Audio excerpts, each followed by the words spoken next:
Halo, Assalamualaikum. Apakah bisa didengar suara saya? Halo, Waalaikumsalam warahmatullahi wabarakatuh. Alhamdulillahirrahmanirrahim. Berkat doa Mbak Dinda, Mbak Dewi, dan teman-teman. Lewat perjuangan yang luar biasa, akhirnya bisa bertemu kalian. Halo, dengar suara saya? Halo. Dengar. Alhamdulillah. Oh, iya. Halo. Oh, you. Ya. Sudah bisa didengar ya suara saya ini ya? Halo, hai, halo. Iya, Pak, sudah. Alhamdulillah. Berapa orang ini yang hadir ini? Nanti absen saya kasih di grup ya. Ada tamu nggak dari luar? Saya Pak Daniel, Pak, dari pusat, Pak. Oh, Pak Daniel. Mohon maaf, Pak Daniel. Ini tadi saya sudah koordinasi di grup. Sudah dari jam 9 kurang sedikit tadi tidak direspon. Baru direspon ini. Ya. Oh gitu. Ya Pak, silakan dimulai aja Pak. Terima kasih. Halo, Assalamualaikum warahmatullahi wabarakatuh, teman-teman. Waalaikumsalam. Oke, baik. Bisa melihat slide saya sekarang? Halo? Bisa. Bisa ya? Oke. Saya belum sih, Pak. Belum? Oh, saya belum. Oh, udah bisa. Ya. Saya absen sebentar ya. Mbak Arum. Ya, Pak. Arum Khairul Umam. Arum. Mas Arum. Kosong, belum masuk. Ajib. Sri Desi. Hadir. Sri Desi. Hadir. Jalia. Ada. Elis. Fatimah Dewi. Ada ya tadi ya? Halo. Iya, Pak. Oke, Adinda Pridaning. Ada. Ada, Pak. Elizabeth. Komala Yanti. Siti Nurrahma. Iya, ada, Pak. Oke, Yuyun. Ada, Pak. Yuyun. Oke, nanti saya absen lagi ya. Takutnya nanti dia tidak dengar. Sri Jumia Jumriyati. Pustia. Hadir, Pak. Hadir. Susan Imut. Nggak ada? Nggak ada Susan? Siti Ainun. Hadir, Pak. Hadir. Berarti yang nggak hadir satu. Sri Desi nggak hadir ya? Belum hadir ya? Belum ya? Hadir, Pak. Hadir. Nomor 3 loh, Pak. Urutan nomor 3. Desi ya. Saya ingat Desi, ingat mantan saya soalnya ya. Komalayanti tidak hadir ya? Belum hadir ya? Yuyun belum hadir. Susan Damayanti belum hadir. Ya, saya pastikan satu. Yuyun hadir, Pak. Yuyun hadir. Oh, Yuyun hadir. Saya pastikan lagi, saya panggil kalau Anda saya absen belum masuk, berarti Anda bisa say hello ke saya. Arum belum hadir. Komalayanti tidak hadir. So, Susan Damayanti nggak hadir ya, belum hadir. 3%. Oke teman-teman, mohon maaf. Ini tadi saya sudah nongkrong sebelum jam 9 sebenarnya. Saya sudah kontak ke grup tapi belum direspon. Saya coba kontak ke beberapa Bu Eti juga masih sibuk. Ini alhamdulillah terakhir baru diusahakan bisa masuk. Dikasih link khusus oleh Bu Eti ya. Terima kasih buat Bu Eti atas bantuannya yang selalu standby. Teman-teman mohon maaf sekali. Saya ucapkan selamat datang di pelajaran kita pertemuan yang keempat. Saya paham dan saya sangat menghargai, mengapresiasi sekali atas kehadiran Anda. Kenapa? Karena di saat yang sangat luar biasa, hari Minggu yang harusnya ada santai keluar, ya, yang Anda harus jalan-jalan, kongkow-kongkow dengan teman-teman, Anda mempersiapkan diri Anda, mempersiapkan masa depan Anda untuk membangun sebuah pondasi pembelajaran, ya. Nah, pada mata kuliah kali ini kita pada pengantar ilmu politik pada sesi keempat, modul keempat ya, budaya politik dan sosialisasi politik dan komunikasi politik. Teman-teman, halo hai. Halo hai. Halo, Pak. Oke, baik. Halo, Pak. Yang bisa standby di depan saya siapa yang bisa nama standby? Saya belum disebutkan, Pak. Ya. Mohon maaf, Pak. Nama saya belum disebutkan. Nama Mbak siapa ini? Sri Jumriyati, Pak. Oh, sudah saya canting, sudah saya centang, ya. Mbak Sri Jumriyati. Terima kasih, Pak. Oke, kembali kasih. Teman-teman yang bisa standby di depan fix, di depan laptop berapa orang? Biar saya bisa ajak komunikasi. Yang kerja silahkan kerja, saya menghormati pekerjaan Anda. Saya juga sangat memahami karena pekerjaan Anda nanti pundi-pundinya juga untuk bayar kuliah kan? Oke, sebagian Iya, lagi Pak. harus sibuk dengan majikannya, tidak ada masalah.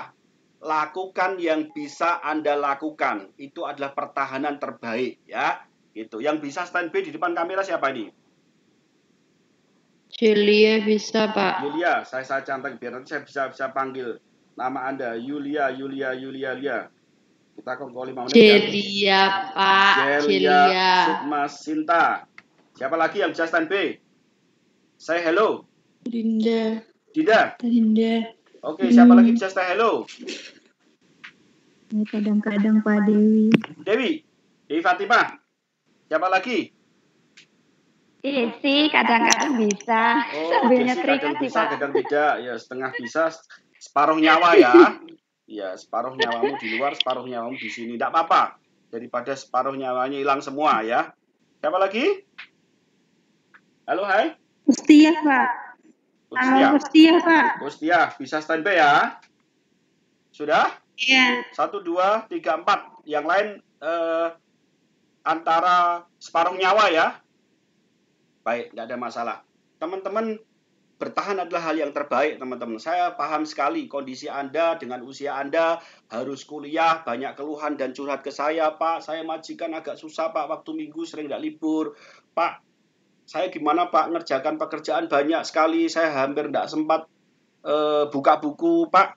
Saya bagaimana sih, Pak? Ini, Pak, saya sampai buka laptop, tidak bisa, Pak. Ada, Pak, saya tidak punya laptop, Pak. Ada begitu Anda? Halo? Halo, Ya. Oh, berarti kalau Anda ingin standby ya. Ya biasanya Anda jawab itu yang begitu ya. Tapi tidak apa-apa, teman-teman. Bertahanlah, saya bilang bertahanlah. Karena bertahan itu bagian dari membangun masa depan ya. Berkaitan dengan pelajaran budaya politik dan politik kita, bahwasanya kenapa kita sampai hari ini kita bisa menikmati kemerdekaan, teman-teman. Satu hal adalah karena nenek moyang leluhur kita, para pendiri dan pejuang bangsa mau bertahan, teman-teman. Ya, karena mereka mau bertahan dan tidak pantang menyerah. Atas dasar itulah kemerdekaan Indonesia bisa diwujudkan. Dan atas dasar itulah kita sebagai penerus-penerus bangsa, termasuk Anda sekarang hari ini, bisa menikmati pendidikan meskipun separuh nyawa ya. Begitu. Kita bayangkan kalau teman-teman para pendiri bangsa kita waktu itu menyerah. Karena menyerah dengan fasilitas yang diberikan oleh penjajah. Menyerah dengan keadaan yang ada sehingga tidak ada perjuangan pada masa itu. Anda bayangkan pada tanggal hari ini, pada tanggal 2 Mei 2021 Mei ya. Kemarin Hari Pendidikan Nasional, Anda tidak bisa lagi belajar di sini, teman-teman. Anda yang wanita akan terjajah, yang laki-laki masih dalam keadaan kondisi kerja paksa. Teman-teman bayangkan, itu adalah hasil keringat dan jerih payah mereka yang tanpa lelah mau berjuang. Ya, bondo bau pikir lek perlu sak nyawane pisan. Anda juga harus sama, teman-teman. Kehidupan Anda sekarang ini ya, untuk mencapai posisi gelar sarjana tidak mudah. Tidak mudah bukan berarti sulit, artinya penuh perjuangan yang harus Anda lakukan, teman-teman. Kalau hari ini Anda menyerah ya, seperti yang Anda keluhkan ke saya tidak kuat, Pak. Maka teman-teman, sejarah Anda di kelak kemudian hari, pada keturunan-keturunan Anda tidak akan pernah kemana-mana, teman-teman. Kalau Anda hari ini mau berjuang sampai bertahan, teman-teman, bertahan. Minimal anak Anda, dan Anda mau S1, ya, minimal anak Anda nanti malu untuk tidak S1, teman-teman. Percaya saya. Karena perjuangan Anda hari ini, ya, akan menentukan langkah anak Anda ke depan. Langkah ekonomi Anda ke depan, ya. Bisa dipahami sampai sekarang? Halo, hai. Mbak Dinda, Mbak Celia? Iya, Pak. Ya, Pak. Paham. Jadi bertahanlah. Kenapa bertahan? Karena kuliah ini tidak lama, teman-teman. Tidak lama. Saya bilang tidak lama, kenapa? Karena Anda hanya dapat 2 jam, ya, satu pertemuan 2 jam, kemudian 8 kali pertemuan. Berarti kalau saya kalkulasikan, Anda kuliah S1, pada mata kuliah ini, Anda hanya 1 hari. Paham maksud saya? Masa 1 hari Belajar Anda tidak kuat. Padahal untuk memperjuangkan kehidupan Anda ke depan, ya, Anda hanya 16 jam perjalanan ketemu saya, ya. Artinya apa? 8 kali pertemuan kali 2 jam ada 16 jam. Satu hari 24 jam. Dalam satu semester yang lamanya 6 bulan, Anda hanya ketemu hanya 1 hari saja. Bertahanlah di 1 hari itu. Karena itu akan menentukan masa depan Anda, ya. Ini sudah 4 kali pertemuan, berarti tinggal 4 kali pertemuan lagi. 8 jam lagi, teman-teman. Bertahan, ya. Apapun kondisinya. Oke, teman-teman, budaya politik, sosialisasi politik, dan komunikasi politik, ya. Halo, hai Mbak Celia. Iya, halo Pak. Oke, tujuan pembelajaran. Saya mau dengar suara Anda hari ini. Bisa bantu saya dibaca? Celia Sukma. Halo, hai. Iya, Pak. Anda bisa baca slide Anda? Bisa, Pak. Oke, Mbak Celia. Saya pengen Mbak Celia baca. Biar tidak ngantuk. Ayo. Tujuan pembelajaran. Halo, hai. Iya, Pak. Mbak Celia paham? Mbak Celia Iya, paham Pak. bahasa Iya, Indonesia? Pak. Iya. Apa perlu Iya, saya Pak, pakai bisa, bahasa Pak. Jawa? Suara saya jelas kah di situ, Pak? Oh, nggak jelas. Ayo coba diulangi lagi. Oke. Tujuan Nah, pembelajaran. cantik. Mahasiswa dapat menjelaskan pengertian budaya politik. Betul. Mahasiswa dapat menjelaskan konsep kewarganegaraan. Betul. Mahasiswa dapat menjelaskan konsep good Good governance. governance. Tujuan pembelajaran itu menjadi suatu hal yang penting, teman-teman. Tujuan fokus itu Anda biar tahu Anda belajar hari ini, ya. Meskipun tidak paham semua, minimal Anda sudah tahu tujuan Anda. Kenapa tujuan itu penting, teman-teman? Tujuan fokus itu menjadi hal yang paling utama. Karena tanpa tujuan, tanpa komitmen, tanpa fokus, Anda tidak akan pernah kemana-mana dalam sebuah arena atau sebuah acara. Anda pernah lihat pemain sepak bola, teman-teman? Pernah pemain sepak bola? Anda tahu pemain sepak bola favorit Anda apa? Pak. Pemain sepak bola favorit Anda apa? Coba saya tunggu. Enggak ada. Apa? Reza United. Rahardian? Bukan. Oh, bukan Reza. Leo Madrid. Pemain sepak Leo bola Madrid, Reza Pak. Rahardian. Iya nggak? Iya, siapa? Leo Madrid. Real Madrid, coba Real Madrid yang Anda kenal. Ronaldo kenal? Pak tahu? Tahu namanya aja, Pak. Tahu ya, tapi tidak pernah kenalan ya. Ronaldo. Jangan bilang Messi loh ya. Iya. Messi? Ronaldo ya. Anda tahu Ronaldo? Tahu Ronaldo? Tahu, Pak. Tahu ya, tapi tidak kenal ya. Ronaldo, teman-teman, itu mempunyai sebuah tendangan yang hebat, namanya tendangan pisang. Itu bisa melengkung, cus gitu ya, melengkung. Artinya apa? Tujuh. Siapa? Ucup? C7. Ya, Ronaldo itu mempunyai tendangan namanya tendangan pisang melengkung. Jadi dia arahnya kemana, masuknya bola kemana, dia bisa masuk dengan sangat luar biasa.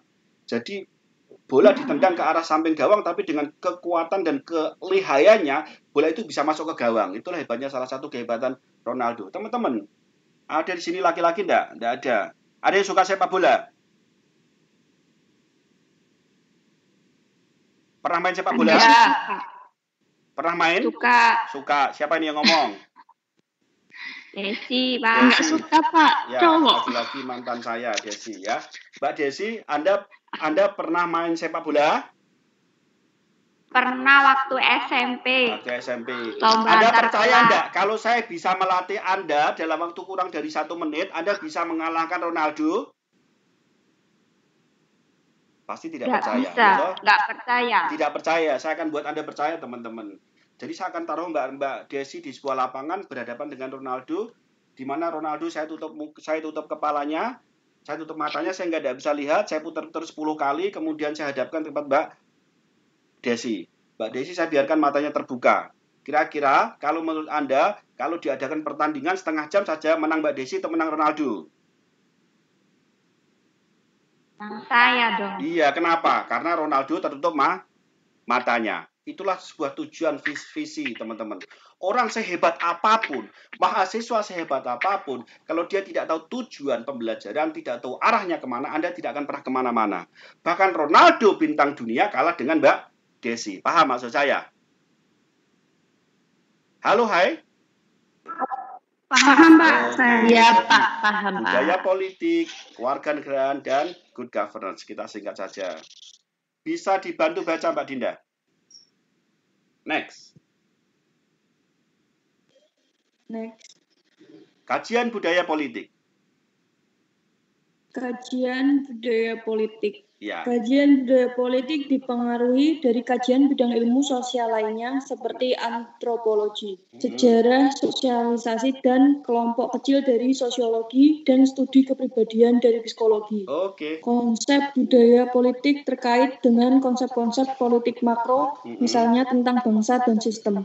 Budaya politik mempelajari tentang karakter bangsa yang dipengaruhi oleh kepercayaan-kepercayaan, nilai-nilai, simbol, dan tipe budaya politik sebagai cerminan orientasi psikologis serta subjektif sebuah bangsa terhadap sistem nasional. Oke, terima kasih Mbak Dinda. Buat info teman-teman bahwasanya Anda tidak usah galau karena buku Anda terlalu tebal, ya. Anda juga tidak usah galau karena buku Anda terlalu jelimet untuk dibaca. Anda ada yang merasa begitu? Bingung mau baca mulai dari mana? Ya? Anda begitu? Halo? Nggak apa-apa ngaku tidak akan mengurangi nilai Anda? Ya, seperti itu. Bingung ya? Oke, teman-teman, itulah gunanya seorang tutor. Saya akan coba meringkas seringkas-ringkasnya, semudah-mudahnya, seringan-ringannya, sehingga saya bisa agak sedikit memastikan bahwa mata kuliah saya itu tidak seberat buku Anda. Ya? Jadi tidak usah, aduh Pak, saya bingung Pak, tidak pudeng, saya mau mundur Pak. Udah berapa kali yang konsultasi ke saya begitu. Beberapa mata kuliah lain itu bingung karena harus mundur. Ya, tidak usah bertahan teman-teman ya. Saya akan coba seringkas mungkin sehingga Anda bisa ya, halo? Halo, hai. Ada yang say hello ke saya? Tidak ada? Halo? Oke, saya lanjut lagi ya. Ya, halo. Saya akan coba. Suara saya jelas ya teman-teman ya? Saya halo. Jelas, baik. Saya akan coba ringkas seringkas mungkin sehingga Anda berusaha nanti mempelajari akan mudah ya. Akan mudah ya, tidak begitu kesulitan ya. Biar Anda tidak tambah stres. Anda sudah di rumah di pekerjaan stres diamuk majikan, nanti ngeluh ya, di rumah harus telat kiriman, mulai masuk kuliah lagi stres menghadapi pelajaran ya. Nah, ibaratnya begini teman-teman, biar semua terasa ringan, Anda tidak usah membuat berat. Yang mau kerja silahkan. Yang bisa standby di depan komputer, standby. Kalau tidak puasa silahkan sambil ngopi, tidak ada masalah ya. Anggap saya ini bercerita ya. Anda dulu pernah diceritakan kancil nyolong timun oleh kakek atau ibu Anda, orang tua Anda? Nah, begitulah kira-kira Anda bersikap, jadi anak yang baik. Ya gitu ya. Ya, saya akan bercerita saja karena ini berkaitan dengan sejarah, maka saya akan bercerita ya. Nah, tapi mengandung sebuah filosofi. Karena kalau saya bercerita ke Anda kancing nyolong timun, cerita saya belum selesai, Anda sudah bilang, Pak sudah tahu, kan begitu. Nah, ini ceritanya tentang sejarah budaya politik ya. Oke teman-teman. Jadi budaya politik itu, ini saya akan cerita agak mendayu-dayu sedikit, tidak apa-apa ya. Anda cukup dengarkan. Kalau tidak paham ya coba diangan-angan lagi. Kalau memang tetap tidak paham, berarti Anda selamat, berarti Anda ini manusia ya. Pak saya tidak paham Pak, alhamdulillah, berarti kita ini manusia ya. Kata manusia itu tempat tidak paham ya. Biasa ya, kalau paham nanti kita ngajar. Oke, baik. Jadi budaya politik itu merupakan salah satu bidang kajian dalam ilmu politik. Salah satu bagian teman-teman. Namanya salah satu bagian itu parsial ya. Ini merefleksikan suatu pengaruh lintas disiplin. Jadi ada hubungan-hubungan dengan disiplin ilmu lainnya. Ya, itulah yang diindikasikan dari istilah budaya politik. Ya, jadi budaya politik ini itu merupakan bagian atau permulaan dari konsepsi atau kajian-kajian mengenai kebudayaan itu sendiri. Jadi ada bagian daripada kebudayaan itu sendiri. Nah, ini parsialnya ini budaya politik ya. Di sini ilmu politik itu mengembangkan kajian budaya politik atau interpretasi atau premi-premi ilmu politik, ya, di mana merupakan bagian dari ilmu sosial lainnya. Ada antropologi, sejarah, sosiologi, psikologi, dan lain sebagainya. Ini cukup Anda tahu saja, ya, ada di slide. Oke, saya akan sedikit bercerita di slide teman-teman. Slide saya bisa dilihat total? Tidak? Ada yang hilang? Halo, hai. Bisa, Pak. Total ya? Bisa dilihat ya? Bisa, Pak. Oke. Jadi kira-kira begini teman-teman, kalau saya simpulkan. Jadi tahun 1871 itu ada di situ, E.B. Taylor 1871 ya. Itu telah memperkenalkan konsep budaya itu dalam sebuah studi antropologi ya. Jadi dia berpendapat bahwa keseluruhan kompleks ya pengertian budaya politik sendiri itu keseluruhan kompleks. Anda bisa sambil baca boleh, Anda bisa sambil baca teks atau Anda sambil tulis boleh, atau direkam, direkod boleh ya. Jadi di situ including-nya termasuk pengetahuan, kepercayaan, seni, moral, hukum, adat, dan lain-lain. Termasuk kebiasaan yang diperoleh seorang sebagai anggota masyarakat. Ini biasanya kalau di kampus-kampus luar, ya insya Allah di sini tidak sih. Biasanya kalau ada pertanyaan, menurut pendapat E.B. Taylor, apakah budaya politik itu? Ya, nanti Anda bisa lihat di situ. Budaya politik adalah pengertian kebudayaan dalam budaya politik adalah keseluruhan kompleks termasuk pengetahuan dan lain-lain. Ya, itu pendapat E.B. Taylor. Bagaimana pendapat Ralph Linton ya, atau R. Linton ya, di situ dijelaskan ya, ini lagi-lagi dongeng, yang dongeng tidak usah Anda anggap serius, berarti Anda cukup tahu saja ya. Jadi Ralph Linton itu mengartikan kebudayaan itu dengan memberi tekanan pada ciri-ciri kesejahteraan sebagai pewaris sosial atau tradisi sosial. Ini menurut Ralph Linton, coba Anda tahu saja ya. Itu di situ ada C.S. Ford ya. Beliau ini atau para ahli politik ini mengartikan bahwa kebudayaan adalah kajian secara psikologi sebagai cara-cara untuk memuaskan kebutuhan dan pemecahan masalah. Jadi solving trouble ya. Namanya juga pendapat tentunya kalau seorang sejarawan atau seorang ahli politik membuat sebuah pendapat, argumen tentunya berdasarkan penelitian teman-teman ya.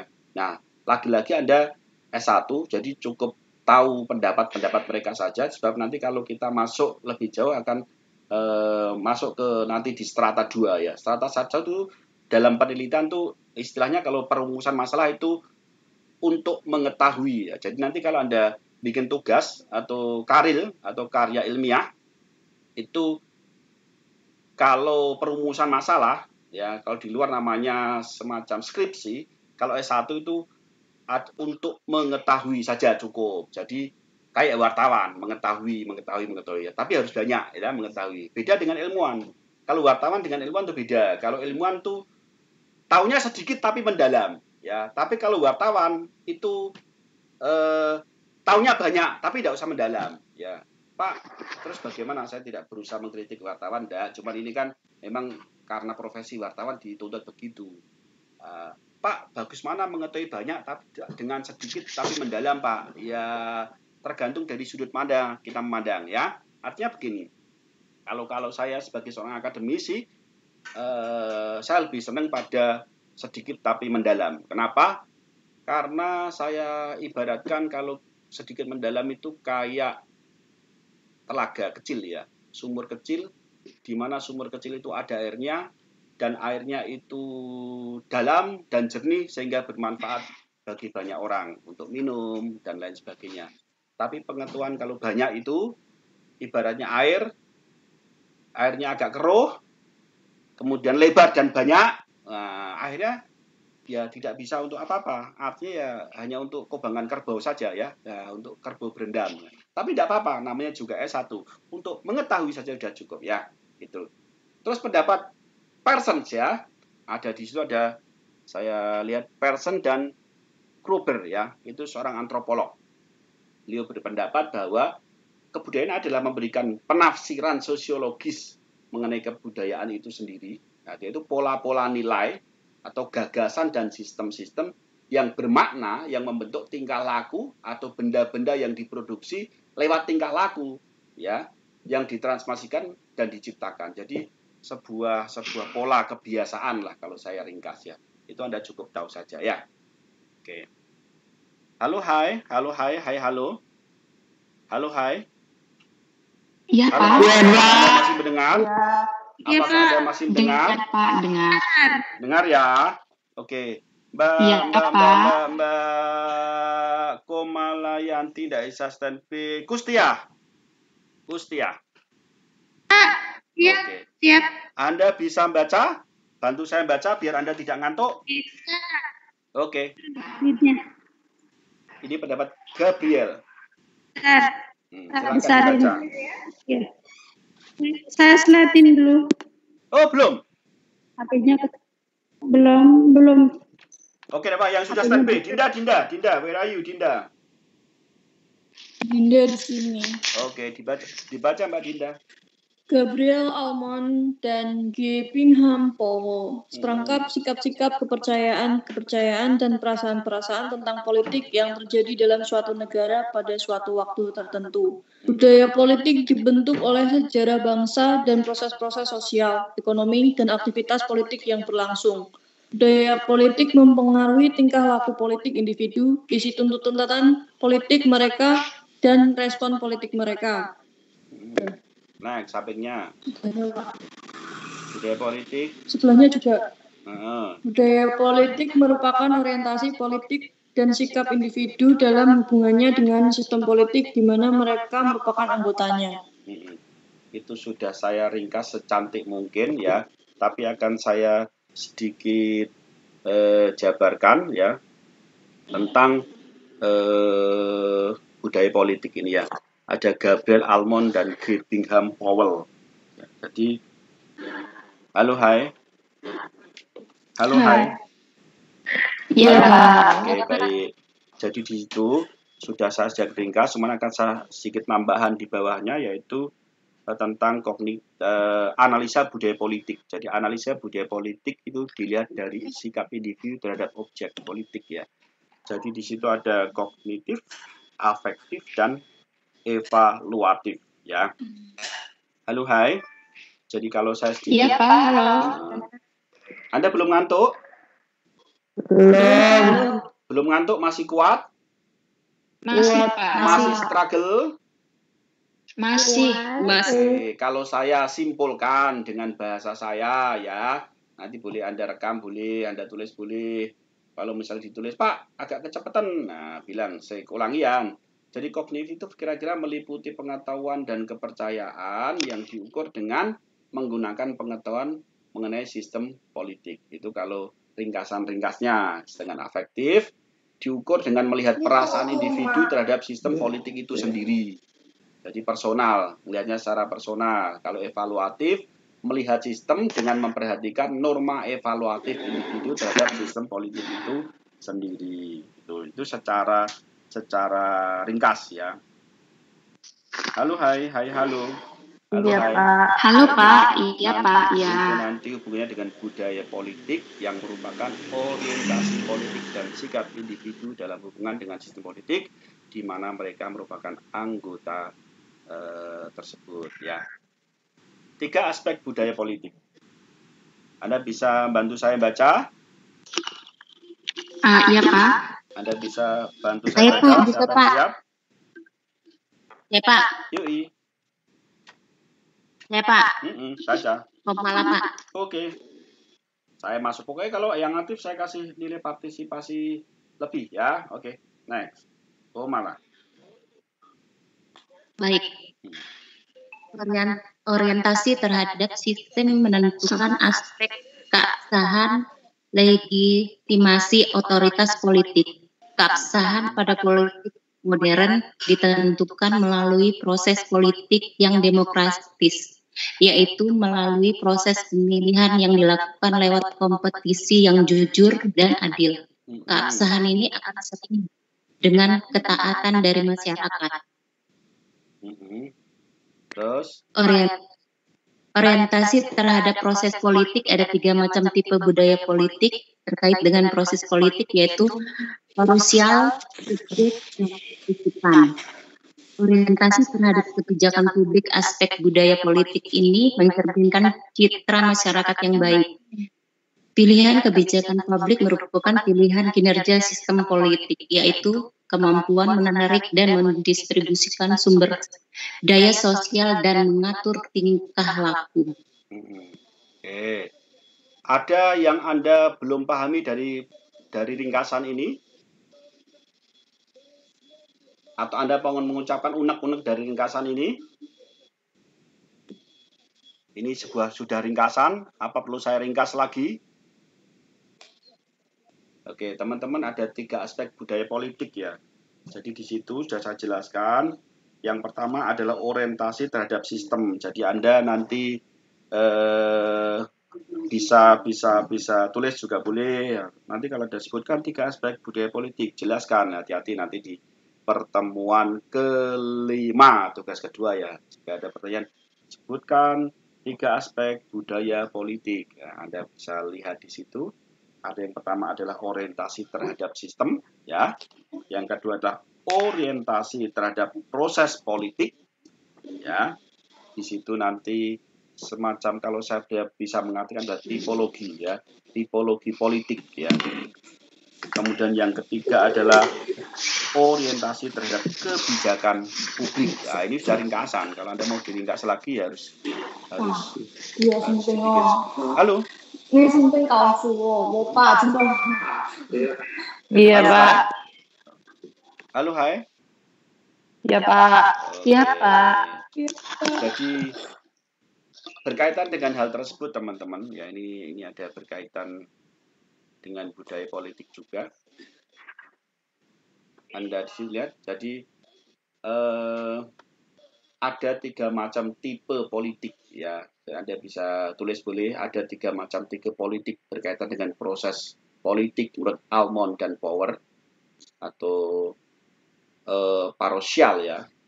Yaitu warga negara masih kecil tingkat kesadaran tentang sistem politik itu sendiri. Subjek dan partisipan itu nanti hubungannya ke sini. Apa jenis budaya politik di Indonesia? Nanti Anda harus tahu ya. Apakah sistemnya parsial atau subjek atau partisipan? Nah, tadi malam ada yang WA ke saya, siapa ya? Pak, budaya politik di Indonesia itu apa ya? Saya bilang, besok Anda harus bisa menyimpulkan itu. Itu akan masuk jadi pendiskusian nanti ya. Jadi apakah masuk parsial atau subjek atau partisipan ya. Jadi kalau sistem budaya politik parsial itu warga negara itu masih kecil tingkat kesadaran politiknya ya. Masih kecil, dia hampir cuek-cuekan lah bahasanya gitu. Jadi bahasanya itu kita tidak peduli ya. Artinya dia tidak merasa bahwa politik itu bagian dari hidupnya. Jadi setiap ada kegiatan yang berbau tentang politik, dia acuh dan abai. Ya mungkin karena tingkat pendidikan dan lain sebagainya ya. Ada subjek, ada partisipan. Ya, biasanya kalau partisipan ini budaya politik yang berkembang itu di negara-negara demokrasi.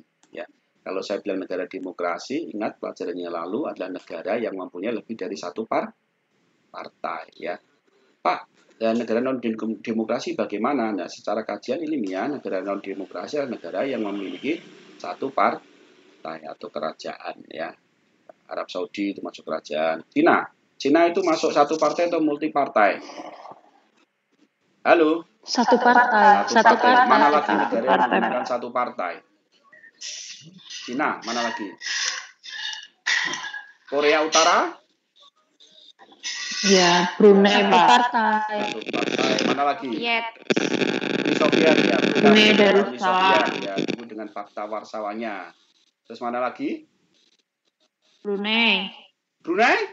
Kerajaan ya. Nah, budaya kerajaan. Jadi jangan pernah berpikir ini negara demokrasi ya, akan jadi berbeda dengan pengertian demokrasi ya. Anda jangan lupa berarti negara itu tidak demokrasi, bukan. Maksudnya itu negara demokrasi. Nah, kemarin pertanyaan yang kemarin kan sebutkan penjelasanmu tentang tentang demokrasi di negara demokrasi. Ingat enggak? Demokrasi di negara non-demokrasi. Anda kemarin paham nggak pertanyaan itu? Demokrasi di negara non-demokrasi. Paham nggak pertanyaannya? Pertanyaannya paham, Pak. Nah, jawabannya paham apa enggak? Enggak. Sambil sentuh sedikit-sedikit.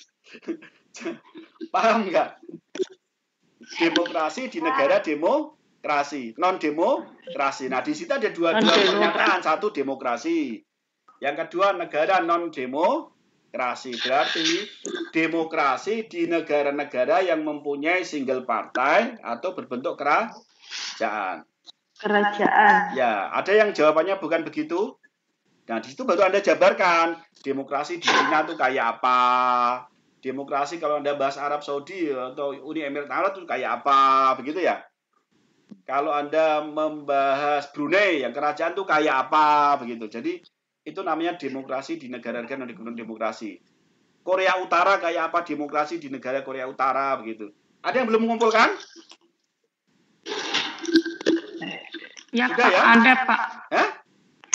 Sudah ya? Ya, terakhir tadi malam jam 00 ya. Sehari ini saya mulai cek lagi.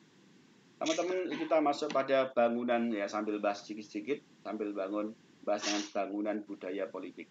Ya, silakan dibantu baca biar tidak ngantuk. Saya, Pak. Siapa? Celia. Oke, Mbak Celia. Budaya politik modern dibangun melalui proses modernisasi dan pembangunan. Sampingnya. Perbedaan budaya politik modern dan tradisional menurut Talcott Parsons. 1. Budaya modern melihat sebuah objek secara spesifik, tidak dengan cara campur baur atau diffuse. 2. Budaya politik melihat sesuatu secara netral, tidak emosional. 3. Budaya politik mengikuti standar dan konsep yang universal, tidak partikular. 4. Budaya modern menekankan pencapaian, bukan pewarisan status dalam menilai dan merekrut individu untuk peran sosial. Ya, ada yang tidak paham? Nah, bingung toh? Begini caranya teman-teman. Ya, ini tips apa ya? Ini materinya tidak padam, harus saya sebut sedikit. Tapi kalau tidak paham silakan interupsi ya. Kalau dulu sebagai seorang mahasiswa, kalau saya tidak paham, saya selalu meringkas dan saya hafalkan. Memang begitu. Jadi S1 begitu aja modelnya. Kadang itu kalau kita, apalagi Anda ya yang banyak sambil bekerja gitu kan. Waduh Pak, pusing saya Pak baca ini ya. Supaya tidak pusing ya, tidak usah dibikin pusing gitu aja ya. Dihafalkan pelan-pelan atau juga garis bawahi. Atau yang penting Anda tahu gitu aja lah ya. Saya gitu bahwa Talcott Parsons itu membedakan 4 variabel dalam kebudayaan. Bla bla bla bla, yang satu adalah budaya modern. Apa itu cirinya? Melihat sebuah objek secara spesifik, tidak dengan cara yang campur baur. Jadi lebih spesifik pada sebuah permasalahan. Budaya politik melihat suatu secara netral dan tidak emosional dalam budaya politik. Jadi lebih pada hal yang agak tidak terlalu ekstremis lah, selalu netral dalam melihat. Sama kita seorang akademis. Nah, akademis itu harus netral dalam segala sesuatu. Tapi efeknya ya gitu, kadang kita bicara pahit, ya artinya harus mengkritik negara, harus mengkritik hal-hal yang, maka saya agak khawatir. Kenapa? Karena ini kan di YouTube. Jangan sampai nanti ya memang sih kita ada sumber referensinya, tapi kadang undang-undang ITE kita belum mengcover itu semua lah. Kadang bisa ditunggangi oleh orang-orang yang tidak senang ya untuk menghantam lawan politiknya atau menghantam seseorang yang tidak sesuai dengan persepsinya ya. Contoh gitu. Anda cukup tahu lah bahwa Talcott itu mempunyai 4 pendapat begitu. Yang ketiga tadi budaya politik mengikuti standar dan konsep yang universal tidak partikular. Jadi konsep standar ya. Kemudian 4, budaya modern menekankan pencapaian bukan pewarisan status dalam menilai dan merekrut individu untuk peran sosial.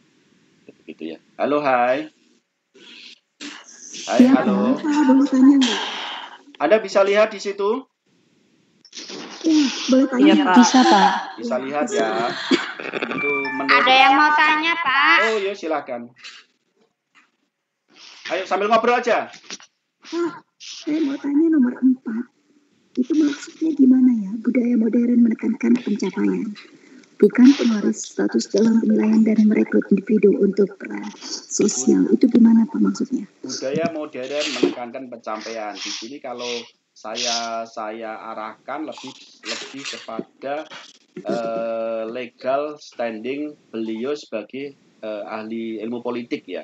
Jadi kalau saya lebih terjemahkan lah budaya modern mengenai budaya politik ya. Halo Mbak. Halo. Ayo Pak. Ya, artinya di sini budaya politik modern itu menekankan pada pencapaian atau visi-visi ke depan. Ya, maksudnya di situ ada penjelasannya, bukan pewarisan status dalam menilai atau merekrut individu untuk peran sosial. Artinya begini, dalam budaya modern menurut Talcott Parsons ya di sini kalau saya bahasa letternya Talcott Parsons ya, Talcott Parsons ya, itu lebih menekankan pada pandangan-pandangan pemecahan masalah secara modern ya, bukan pewarisan status dan menilai dalam merekrut individu untuk peran sosial. Artinya lebih cenderung pada budaya ini di bawahnya, lebih cenderung pada budaya sekuler. Ya di situ, di sampingnya. Mbak bisa lihat, budaya modern dibangun melalui proses modernisasi dan pembangunan. Halo? Iya Pak. Baik Pak. Jadi pandangannya lebih pada proses, ada dua hal yang jadi pokok kunci di situ, modernisasi dan pembangunan ya, titik capainya di situ ya. Karena modernisasi nanti pembahasannya akan jadi banyak bidang, di bidang politik apa, di bidang ekonomi apa, di bidang teknologi apa, itu pencapaiannya ke sana ya. Itu lebih pada progresif atau mengedepankan proses modernisasi daripada memahami budaya masa lalu. Halo? Halo, Iya, Hai. Pak. Iya, Pak. Kalau Anda bingung Iya, mencerna Pak. bahasanya adalah titik beratnya pada konsep modernisasi ya, modernisasi dan pembangunan. Arahnya ke sana. Baik Pak. Oke, baik. Next. Ya, kurang paham lagi nanti di WA. Ya. Halo, Hai. Halo, Pak. Iya, Pak. Oke. Jadi kalau saya boleh simpulkan sedikit, budaya dengan pola-pola tersebut, pola-polanya tadi Talcott tadi, sebagai budaya yang berorientasi sekuler. Nah, lihat bahasa saya ya. Jadi tidak pada konsep masa lalu atau budaya-budaya leluhur, tapi lebih menekankan, menitikberatkan pada orientasi pemahaman sekuler atau modern ya. Budaya sekuler biasanya itu terbuka terhadap informasi baru. Jadi tidak menutup informasi-informasi. Yang dimaksud sekuler itu dia open minded, terbuka terhadap informasi baru dan selalu mencari sesuatu yang baru atau menerima perubahan atau berupaya menyesuaikan dengan perubahan. Itu namanya yang Mbak Celia tadi tanya. Jadi dia peka terhadap perubahan. Itu yang dimaksud poin nomor 4 tadi ya. Halo, Hai. Nah, di situ ada beberapa ada pendapat, silakan dibaca, ada dari B. Powell, Bingham Powell, Gabriel Almond, dan Sydney Verba. Silakan bantu saya membaca. Biar tidak ngantuk aja. Saya, Pak. Bentar. Pak, saya sulit memahami, Pak. Halo. Ini Mbak siapa? Iya, Pak. Nama siapa? Saya, Pak. Mbak siapa? Sri Jumriati. Hong Kong kah? Iya, Hong Kong Pak. atau Taiwan? Hong Kong, Pak. Hong Kong ya. Hong Kong berapa orang, Mbak Sri? Ada 5 orang, kalau nggak salah. Hong Kong 5 orang? Hebat. 4 atau 5. Satu kesatuan, satu geng? Semester 1, Pak. Di Hong Kong juga, UT juga. Oh gitu ya, maksudnya apakah satu kumpulan kecil atau tidak saling kenal satu sama lain gitu? Tidak kenal satu sama lain, tapi kan satu tempat di UT.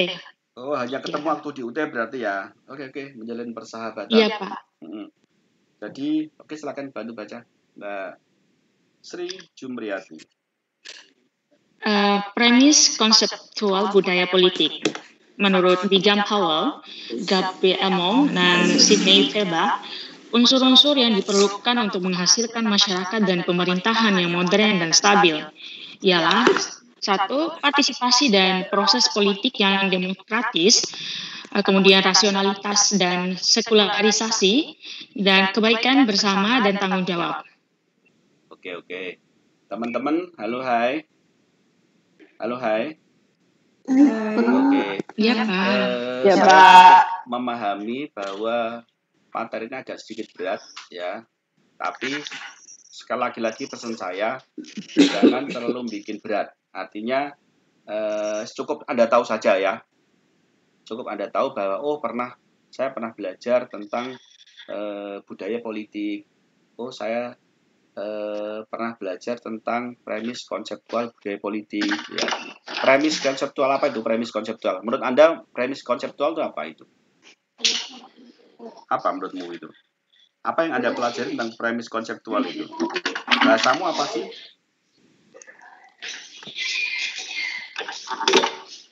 Halo? Menurutmu apa? Konsep utama bukan, Pak? Konsep utama. Oke, apalagi konsep utama atau kajian. Nah, saya boleh memberikan kajian apalagi? Apa?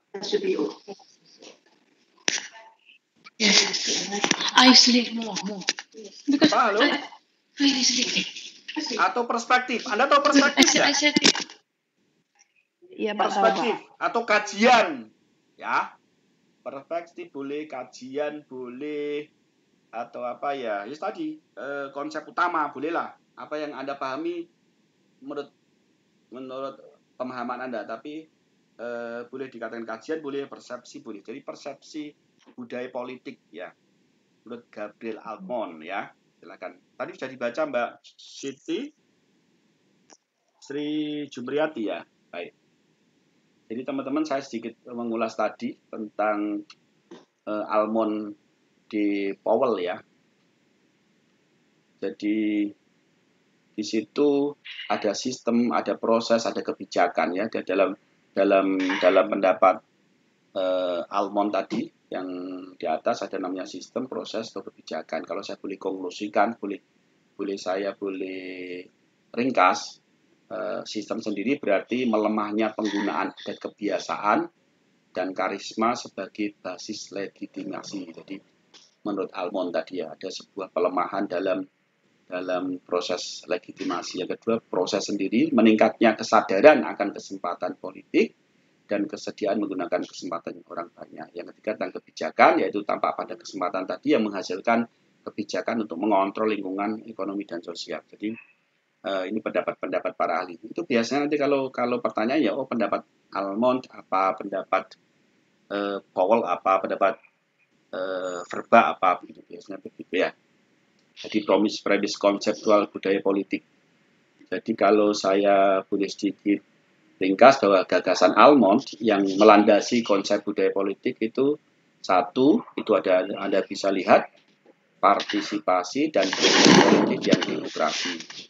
Artinya apa? Jadi peran serta warga itu nyata aktif ya. Jadi di situ aktif berpartisipasi dalam proses politik yang demokratis. Itu kira-kira penjabarnya begitu ya, dari partisipasi proses politik yang demokrasi. Kemudian yang kedua ini gagasan Gabriel Almond ya.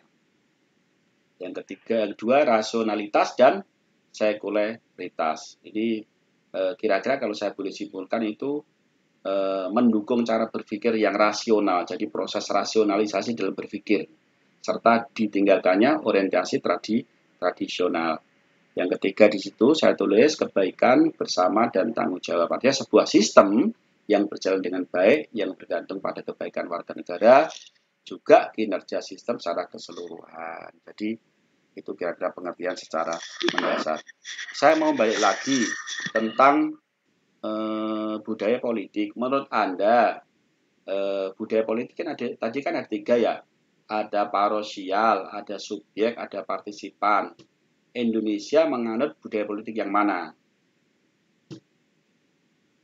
Ayo, bingung?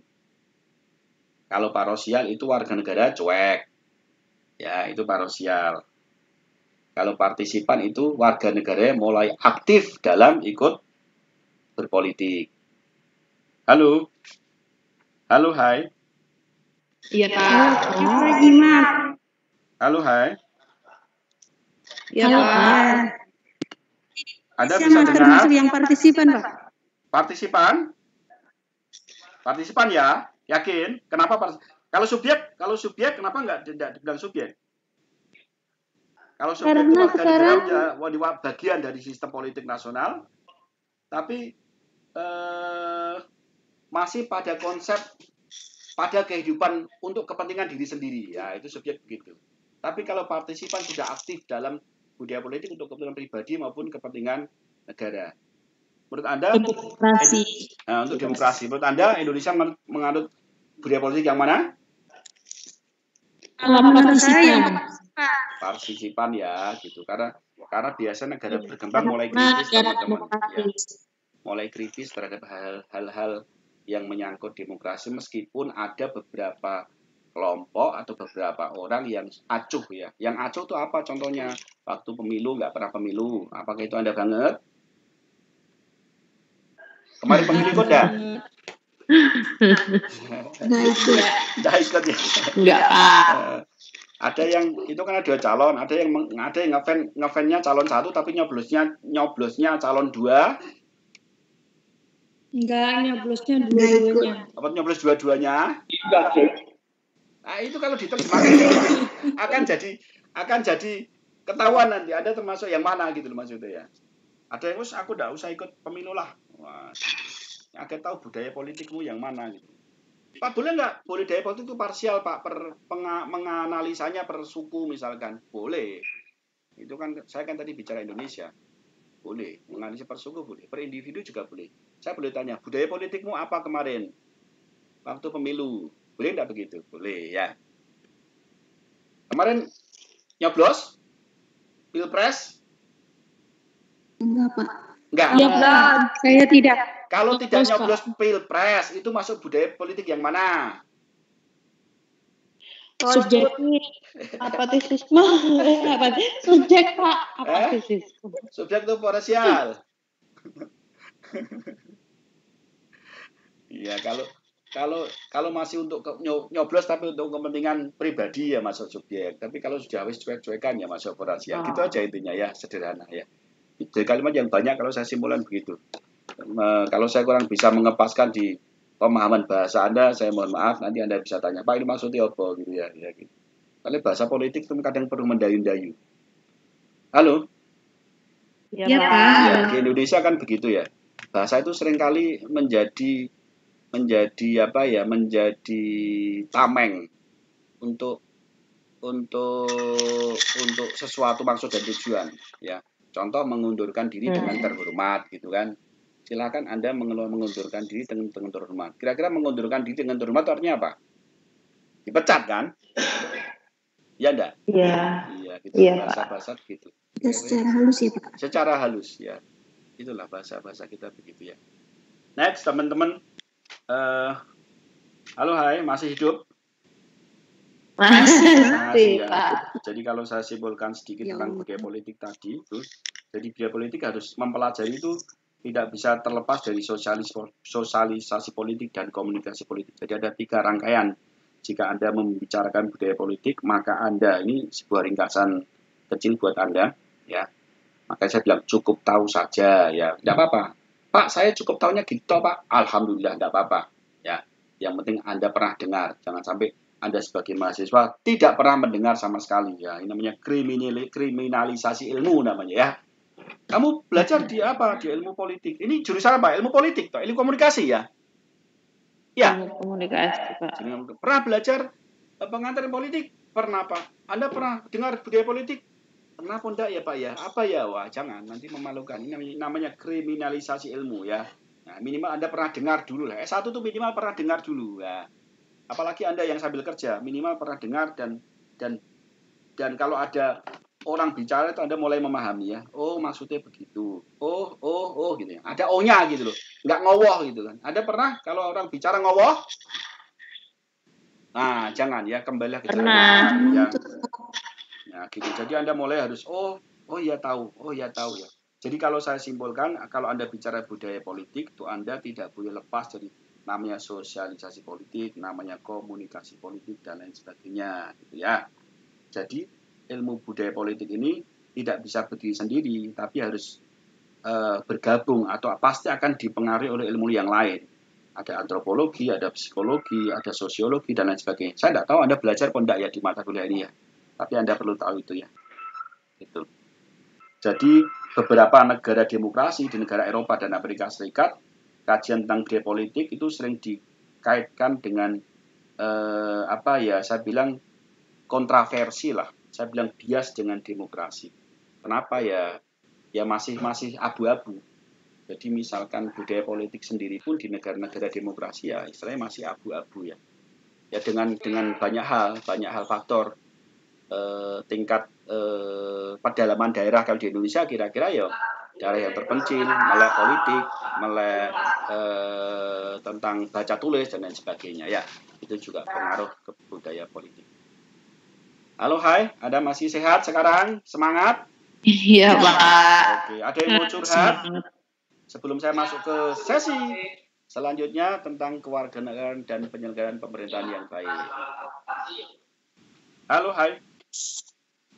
Halo, Pak. Oke, ada mau curhat, mau tanya-tanya, atau mau berbagi cerita? Saya kasih kesempatan. Saya buat ringan. Kalau saya penuhkan, saya padatkan materi ini, Anda besok malah stres ya. Pulang dari kuliah, aduh Pak, saya cukup stres Pak. Tambah panas nanti ya. Saya singkat-singkat saja, yang ringan-ringan saja, yang kira-kira Anda tidak terlalu berat ya. Oke. Terima kasih Pak. Iya, ada curhat. Anda mau curhat, yang penting jangan gibah. Tentang politik sendiri. Kalau tidak ada, kita ngobrol lanjut. Halo. Iya, Pak. Kewarganegaraan dan penyelenggaraan pemerintahan yang baik atau good governance. Ya. Oke. Bisa bantu saya membaca yang masih aktif? Bisa, Pak. Siapa? Saya, Pak. Sri Jumriyati.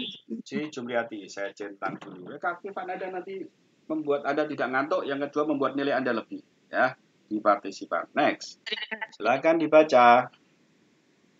Persoalan kewarganegaraan. Pertama, fenomena perubahan politik internasional berdampak pada negara nasional.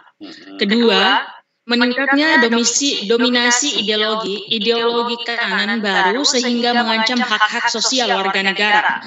Ketiga, peningkatan migrasi antar negara dan para pengungsi yang mencari perlindungan di negara-negara aman.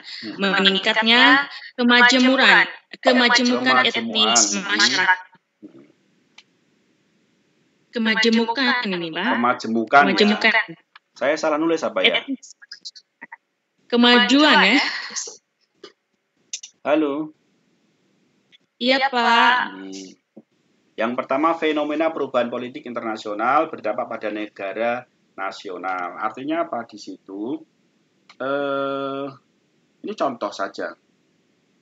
Contoh kasus ini ya, kasus tentang kewarganegaraan. Jadi dulu ada namanya Uni Soviet. Pernah dengar Uni Soviet? Halo? Iya, Pak. Iya, Pak. Pernah dengar, Pak. Dulu selalu ngontrol Eropa. Jadi Uni Soviet dengan kekuatan Pakta Warsawanya dulu itu selalu ngontrol Eropa. Tapi setelah runtuh, maka negara-negara yang menjadi saya boleh menjadi jajahan yang menjadi pengaruh Uni Soviet lambat laun akan kembali pulih sesuai dengan kondisinya semula. Jadi pembentukan kembali batas-batas wilayah nasional di 9 negara yang mengalami perpecahan di Uni Soviet dan Yugoslavia waktu itu menjadi apa ya? Menjadi suatu negara-negara kecil, negara-negara muncul. Negara kecil setelah runtuhnya Uni Soviet ya. Di antaranya adalah, Anda masih ingat tentang Uni Soviet? Halo? Halo? Iya, Pak. Ya, Pak. Uni Soviet dulu ada blok timur dan blok barat ya. Blok timur namanya Uni Soviet, diwakili Uni Soviet. dengan Pakta Warszawa, blok barat Amerika dengan NATO-nya ya. Ya, bahasa halusnya itu perubahan politik internasional, bahasa halusnya. Meskipun dalam perang dingin pun tentunya ada intervensi lawan politik atau lawan politik antar negara, karena itu perang dingin yang membuat sebuah kekuasaan itu runtuh. Intinya begini ya, contohnya Uni Soviet tadi. Beberapa negara seperti Yugoslavia dan lain-lain juga mengalami hal yang sama. Yang kedua, Mbak Dinda coba dibaca. Kedua, meningkatnya dominasi ideologi kanan baru sehingga mengancam hak-hak sosial warga negara. Halo. Ya Pak. Ya, itu ada sayap kanan dan sayap kiri ya. Saya kalau menerangkan tentang politik itu agak riskan ya, karena sering berbenturan dengan undang-undang IDE. Yes, pokoknya saya hanya kasih batasan bahwa dominasi ideologi itu juga berpengaruh terhadap lawan politik sebuah negara. Ini ya gitu aja lah ya. Nomor ketiga, Mbak Dinda bisa dibaca. Ketiga, peningkatan migrasi antar negara dan para pengungsi yang mencari perlindungan di negara-negara aman, meningkatnya kemajemukan etnis masyarakat. Jadi akibat dari migrasi antar negara itu akan meningkatkan kemajemukan etnis masyarakat. Migrasi itu ini persoalan warga negara. Contoh warga Cina ke Indonesia meningkatkan kemajemukan apa enggak? Ya, betul ya. Anda ke Taiwan, Anda nikah dengan orang Taiwan, Anda menjadi penduduk Taiwan. Kemajemukan akan bertambah apa enggak? Maaf Pak. Maksudnya menambah kemajemukan itu gimana ya Pak? Saya kurang paham. Artinya keanekaragaman, kalau saya bahasakan meningkatkan keanekaragaman etnis masyarakat. Lihat, keanekaragaman etnis. Anda bisa paham sampai sini kalau saya bilang keanekaragaman etnis? Iya Pak. Paham Pak. Di situ ada etnis baru di luar etnis penduduk tempatan. Ya. Ya kata tadi ya, dari Pak. Cina masuk Indonesia. Indonesia dulu dengan etnis masyarakat aslinya ada suku Jawa, ada suku Bugis, ada suku mana lagi? Papua dan lain-lain. Dengan datangnya migrasi dari negara Cina misalkan ada tambahan etnis atau meningkatkan kemajemukan etnis namanya. Ya, Anda lihat persoalan keluarga negaraan itu menjadi sebuah permasalahan atau pembukaan permasalahan yang akan nantinya ke depan akan menjadi lebih kompleks dengan adanya persoalan-persoalan kecil itu ya, termasuk hak dan kewajiban dan lain sebagainya ya. Itu. Ya. Silakan bantu saya membaca. Siapa yang masih free? Saya Pak free. Siapa nama? Celia saya centang dulu. Celia. Oke Mbak Celia, silakan bantu saya baca.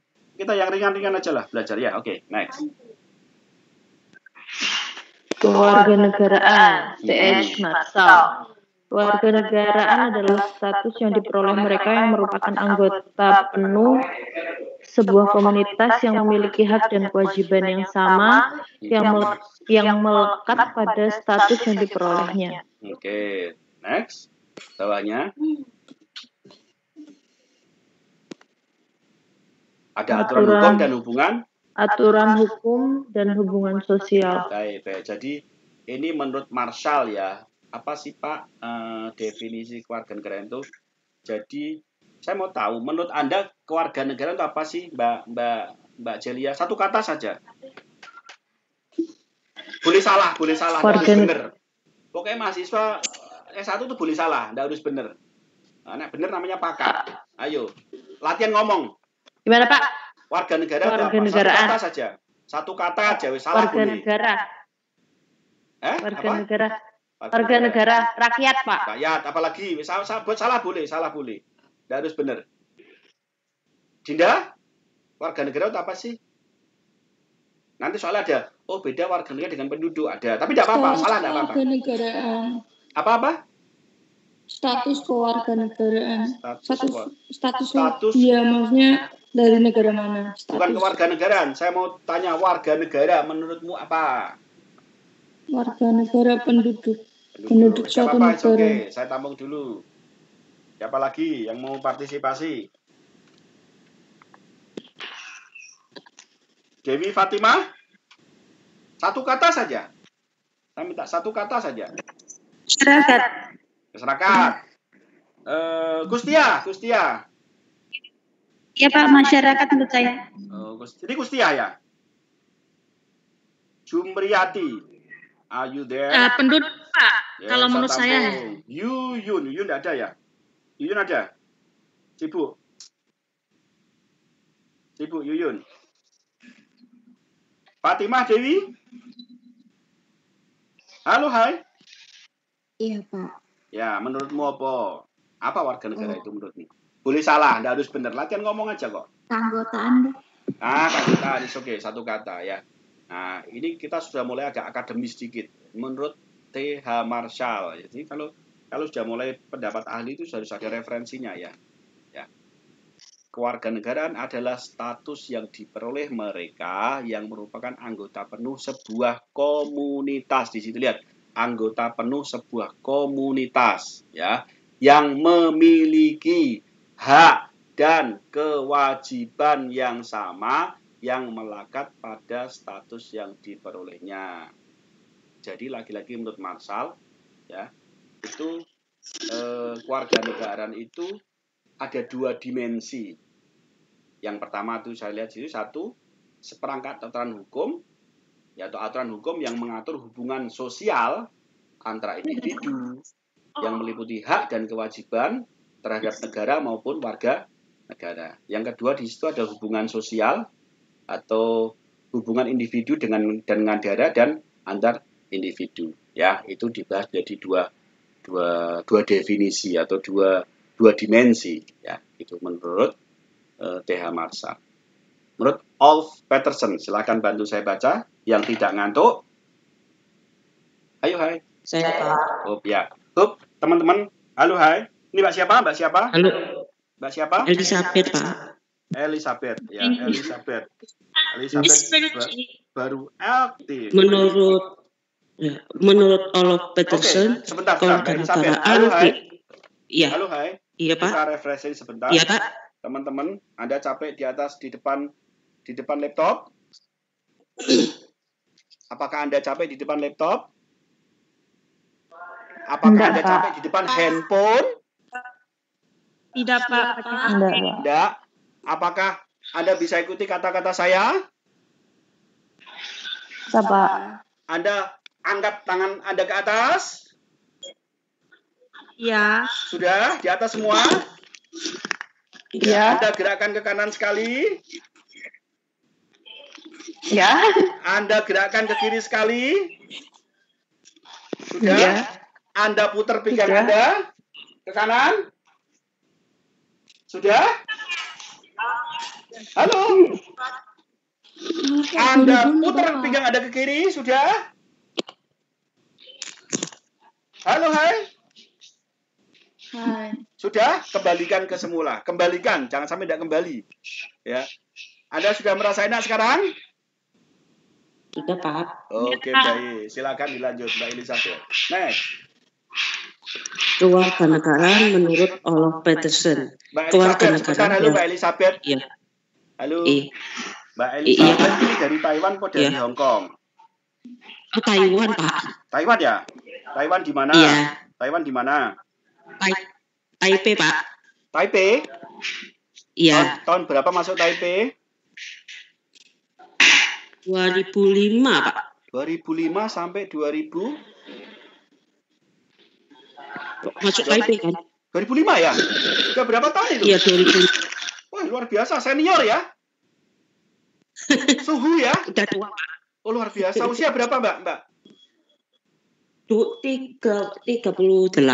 Wah, masih luar biasa ya. Luar biasa di usia 38. Terus, Mbak, semangat ya. Luar biasa. Saya lebih mengapresiasi begini, usia 38 tapi punya kesadaran yang tinggi untuk kuliah ya. luar biasa teman-teman. Saya lebih senang begitu ya daripada pendatang-pendatang baru. Ada yang masih muda tapi ada sudah agak malas-malasan, Anda lupa masa depan, nanti pada usia agak sedikit lanjut usia Anda baru bingung dan Anda tidak bisa memposisikan diri Anda. Kenapa? Karena penyesalan teman-teman sering datang di belakang. Kalau di depan namanya pendaftaran ya.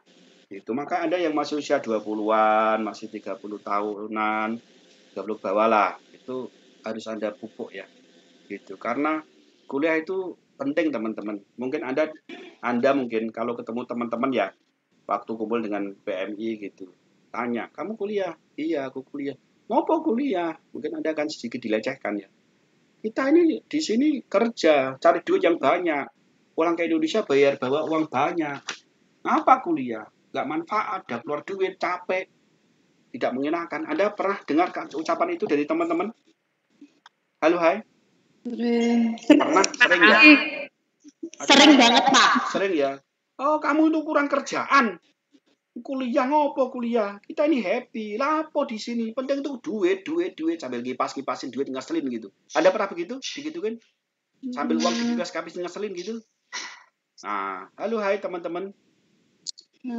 Iya, saya katakan bahwa penyesalan itu adanya di belakang ya. Kalau depan namanya pendaftaran. Nah, orang-orang begitu itu nanti yang akan menyesal di kelak kemudian hari. Kenapa saya bilang begitu? Di saat saya katakan berulang kali bahwa hari ini hari Minggu, di saat Anda harus santai. Ya, Anda harus capek di sini nanti jam 8 sampai jam 10, nanti jam 10 mungkin Anda lagi jam 12. Nanti jam 12 lagi lanjut lagi sampai jam 2. Ya, Anda akan capek di situ. Tapi percayalah teman-teman, bahwa capek Anda itu kayak jamu. Anda tahu jamu enggak? Minum jamu. Pernah minum jamu? Pernah, Pak. Pernah ya. Percaya saya bahwa kalau Anda sering minum jamu, Anda akan sehat. Betul? Iya, Pak. Ya, Anda kuliah seminggu sekali, itu jamu buat Anda. Dan akan menyehatkan masa depan Anda. Yakini saja itu, ya. Gitu. Jadi kalau Anda tidak pernah minum jamu atau health food, Anda ya lihat aja kehidupan yang akan datang nanti. Anda tidak akan pernah jadi siapa-siapa. Dan tidak akan pernah jadi apa-apa, ya. Itu. Oke, Mbak Elizabeth, next. Lanjut. Bantu saya membaca. Kewarganegaraan menurut Halo Mbak Elizabeth, saya cari dulu. Elizabeth Handayani Kurniawati Sidarta. Ya. Apakah Anda dari Pak. Bali? Iya, Pak. Bali? Gimana, Pak? Anda dari Bali? Oh, Surabaya, Pak. Oh, Surabaya. Surabaya mana? Iya. Daerah Tidar, Pak. Tidar ya. Oke. Baik. Tidar. Oke, saya tahu Tidar. Tengah kota ya Tidar itu kayaknya ya. Iya, Pak. Luar biasa. Punya suami, anak? Suami, Pak. Anak usia berapa? Oh, belum, Pak. Belum? Wah, luar biasa. Belum. Hebat. Nanti yang mempersunting akan jadi calon pria idaman. Yakin saja, satu selesai aja sudah meningkat lah harkat martabat kita ya. Oke. Iya, makasih Pak. Menurut Olof Peterson, kewarganegaraan diartikan sebagai kesempatan yang sama untuk berpartisipasi dalam pengaturan masyarakat. Oke, next. Menurut Thomas Janowski, kewarganegaraan adalah keanggotaan pasif dan aktif dalam sebuah negara nasional dengan hak-hak universal dan tingkat persamaan tertentu. Oke, next. Itu sudah sharing kasar itu ya. Next. Iya. Menurut Jonathan Friedman, kewarganegaraan sebagai keanggotaan dalam wilayah tertentu atau dalam masyarakat yang diatur oleh sebuah pemerintahan. Oke. Halo, hai, masih hidup Anda? Masih, Pak. Iya, ini saya ringkas di sini. Anda foto boleh atau nanti minta ringkasan boleh. Kalau di luar ini, kalau saya ngajar di luar, biasanya soal-soal tuh gitu. Bagaimana pendapat Olof Peterson tentang kewarganegaraan? Jelaskan. Nah, nanti juga ada, misalkan di soal seperti itu Anda harus tahu ya. Bagaimana menurut pendapat Olof Peterson? Nah, Anda cukup tahu ya. S1 ingat, mengetahui. Kalau S2 tesis itu mengetahui dan menganalisa. Harus sudah mulai menganalisa nih. Tapi kalau S3 penelitian itu menemukan, to find ya. Gitu. Anda cukup mengetahui saja. Apa yang Anda tahu tentang kewarganegaraan menurut Thomas Janowski? Ya, Anda keanggotaan pasif dan aktif dalam sebuah warga negara dengan hak-hak universal. Nah, Anda nanti bisa jelas gitu ya. Ini sudah saya ringkas. Bisa dibantu next. Yang tidak paham silakan say hello ke saya. Yang baca, yang siap baca, yang siap baca. Tradisi liberal. Yang siap baca siapa? Yang siap baca? Saya Pak. Siapa? Saya Pak. Nama-nama? Sri Jumriati Pak. Sri Jumriati, saya centang dulu Mbak Sri Jumriati. Teman-teman jangan lupa kolom diskusi ya, itu nanti akan juga mempengaruhi banyak sekali nilai-nilai partisipan ya. Oke. Tradisi kewarganegaraan, silakan dibaca. Ada 2. Menurut aliran liberal dan menurut aliran tradisi republikan sipil. Ayo. Tradisi liberal atau aliran Marshallian, gagasan sentral T.H. Marshall. Konsepsi kewarganegaraan tradisi liberal diawali dari kondisi perbaikan ekonomi dan peningkatan pendidikan kelas pekerja. Perbaikan ekonomi dapat dicapai bila mereka diterima sebagai warga negara. Kondisi ketidaksamaan kelas sosial dapat diterima bila persamaan kewarganegaraan diakui. Perubahan ekonomi menurut Marshall akan menghapuskan perbedaan kelas sehingga masyarakat lebih terintegrasi, di mana warga memperoleh persamaan penuh atau egalitarian. Aliran Marshallian menekankan hak-hak warga negara dan keterbatasan kewajiban pada negara. Kewajiban utama warga negara adalah membayar pajak sebagai imbalan proteksi yang diterima dari negara. Warga negara diberi kebebasan seluas-luasnya untuk mengejar kebahagiaan. Kekuasaan negara terbatas hanya pada fungsi pertahanan keamanan dan melindungi warga negara. Tradisi republikan sipil atau komunitarian. Tidak ada tokoh gagasan sentral, tapi telah ada tradisi sejak zaman Yunani kuno sampai dengan zaman modern Rousseau. Pemikiran pelayanan atau yang dikemukakan oleh Aristoteles, kewajiban warga negara atau Cicero, ide patriotisme dalam kewarganegaraan, konsep general kayak gitu. Udah, terima kasih. Sudah? Ya Pak. Oke. Di situ ada ini judulnya tradisi kewarganegaraan ya, sebuah habitual habit. Jadi ada tradisi menurut Marshall ya. Dipahami yang ringkas-ringkas saja biar Anda tidak terlalu stres ya, gitu. Jadi kalau saya sedikit terangkan bahwa tradisi liberal atau Marshallian tradition itu menekankan pada hak-hak individu ya. Yang kedua adalah poinnya yang harus Anda tahu, gagasan kewarganegaraan itu yang dikembangkan oleh Marshall itu idenya adalah ide Alfred Marshall. Itu pertama kali yang membuat ide tentang gagasan kewarganegaraan Marshallian ya, gitu. Kemudian secara ekonomi ya, jadi dia melihat konsep ketidakadilan di situ. Jadi kondisi ketidaksamaan kelas sosial itu lebih diterima, lebih membudaya pada pandangan Marshall itu sendiri ya, gitu. Jadi Marshall sendiri pun mengembangkan konsep kewarganegaraan, ada namanya tripartite. Ada yang dulu pernah apartheid, bipartite dan tripartite. Jadi dia mengembangkan sistem tripartite ya, yaitu sipil, sosial dan ekonomi ya. Ini pendapat Marshall sendiri.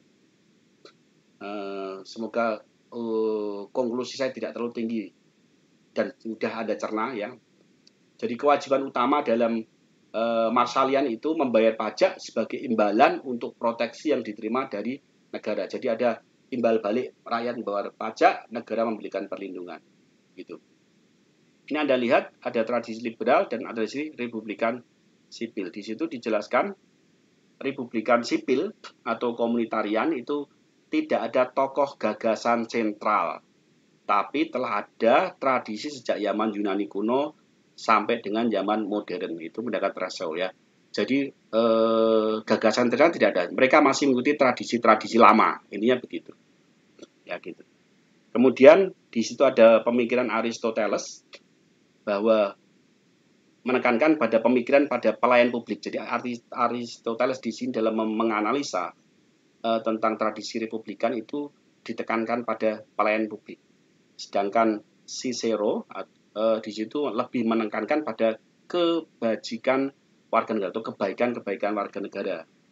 Sedangkan di situ pendapat ada namanya Machiavelli, itu ide patriotisme dalam kewarganegaraan. Kemudian Rousseau, konsep general atau good governance lah kalau kita implementasikan dari sekarang ya. Bisa dibantu next selanjutnya. Ada pertanyaan di situ? Kalau bingung Anda hafalkan. Ya. Cuman Anda harus tahu bedanya. Oh, pendapat Aristoteles kayak gini. Jadi cara mensikapi gitu. Pendapat Cicero tuh kayak gini, pendapat Machiavelli tuh kayak gini, pendapat Rousseau tuh kayak gini gitu ya. Anda harus mulai bisa sedikit menghafal dan membedakan. Next, good governance ya. Halo, silakan yang bisa bantu saya bicara. Ya, Pak. Oke. Celia, Pak. Oke, Celia.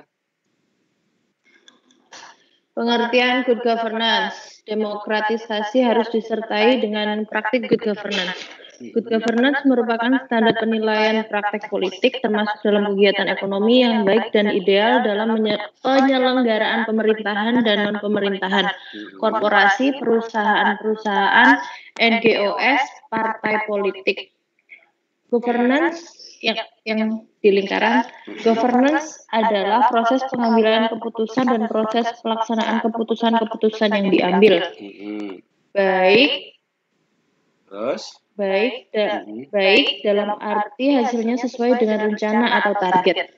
Demokratis, jujur, dan adil. Baik, jadi kesimpulannya adalah yang dimaksud good governance itu proses pengambilan keputusan dan proses pelaksanaan keputusan yang telah diambil. Jadi harus mengandung 3 unsur, ya, demokratis, tapi yang jujur dan adil. Intinya begitu ya. Baik dalam arti hasilnya sesuai dengan rencana atau target. Artinya gini, kalau saya boleh meringkas ya, good governance itu kalau saya boleh meringkas kayak beginilah. Anda pernah masuk jalan tol apa enggak? Anda yang di Indonesia, Anda tahu jalan tol, jalan layang? Halo? Iya, Halo, Pak. Jalan tol tahu? Tahu. Nggak tahu, nggak pernah? Siapa yang belum pernah masuk jalan tol? Saya belum, Belum pernah? Nggak apa-apa ngaku. Tidak akan mengurangi nilai Anda. Nggak apa-apa. Biar saya tahu saya harus ngomong sejauh mana. Saya takut ketinggian ya. Saya itu kadang bingung ngajar S2 dan S1 itu. Kadang bahasa saya biar tidak ketinggian biasa gitu. Biar nak mau cerna gitu loh. Makanya kalau Anda tidak bicara, saya tidak tahu. Anda pernah masuk jalan tol? Halo? Jalan tol. Siapa yang pernah masuk jalan tol? Ngaku.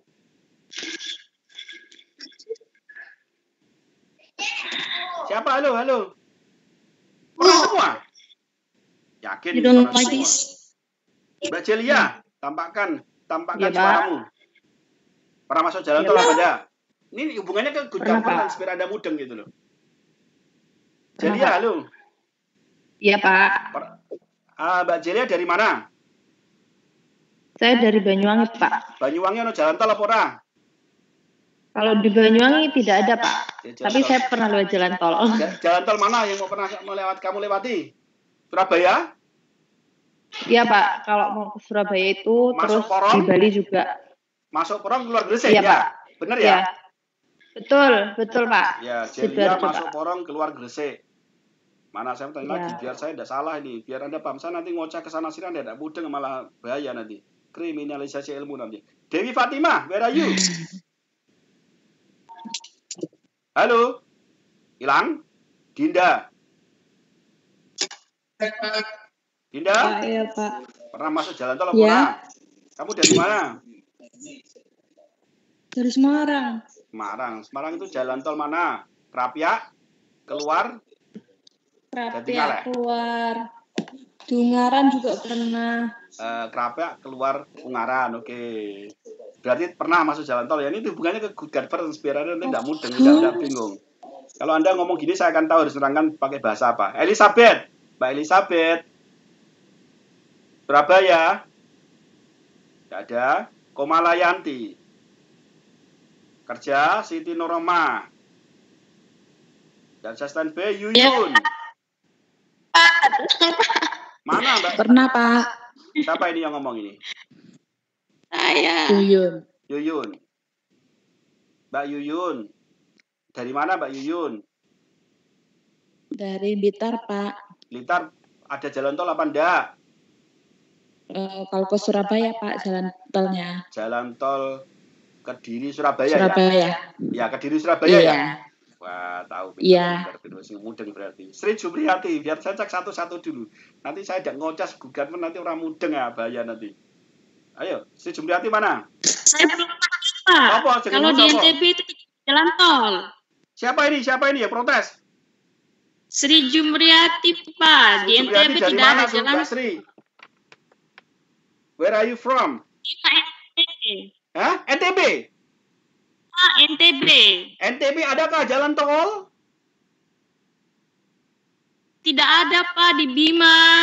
Waduh, tapi Anda pernah masuk jalan tol? Mungkin di Hong Kong kayak MTR itu bukan jalan tol nggak, Pak?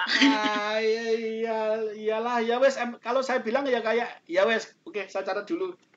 Pokoknya di Bima belum ada jalan tol, nanti tak bilang Pak Jokowi ya, suruh bangun jalan tol ya. Oke. Kustia. Nanti ini kesimpulan penting nih soalnya. Kan tidak mudeng, bahaya nanti. Ayo. Iya, Pak. Pernah masuk jalan tol apa enggak? Iya. Pernah masuk jalan tol apa enggak? Pernah. Naik mobil atau naik bus gitu. Dari mana? Dari Kabupaten Batang, jadi dekat jalan tol. Oh, Batang itu masuk Kendal ya? Batang ya? Batang keluar Semarang sekarang sudah ada ya? Ya, sudah. Nah, oke, teman-teman. Ini loh, maksud saya gini, saya biar ngasih enak nanti jelas no. Kadang saya ngomong terlalu ilmiah, tidak dipahami, yang sederhana-sederhana aja lah. Maksudnya good governance itu gini loh, teman-teman. Inputnya bagus, diproses dengan cara yang bagus, keluar jadi hasil yang bagus. Dengarkan saya ya, ini good governance. Inputnya bagus, diproses menjadi sebuah perencanaan atau sistem yang bagus sehingga keluarnya bagus sesuai dengan yang diharapkan. Kalau di situ ada demokrasi jujur adil. Artinya begini loh. Kalau ada namanya Mbak yang di Surabaya masuk tol Gresik, tol Sidoarjo ya. Anda pernah yang dari Surabaya tol Sidoarjo saya masuk tahu? Iya Pak. Anda selama masuk tol kemudian Anda bayar, kemudian Anda masuk tol. Kira-kira kalau Anda ikuti jalur, ini jalur Gresik, ini jalur Surabaya, ini jalur Mojokerto, Anda ikuti jalur Gresik, kira-kira Anda keluar sampai Gresik apa enggak? Iya Pak. Pasti ya? Pasti ya? Kenapa pasti? Karena tol itu didesain masuk Gresik, keluar, masuk Sidoarjo, keluar Gresik.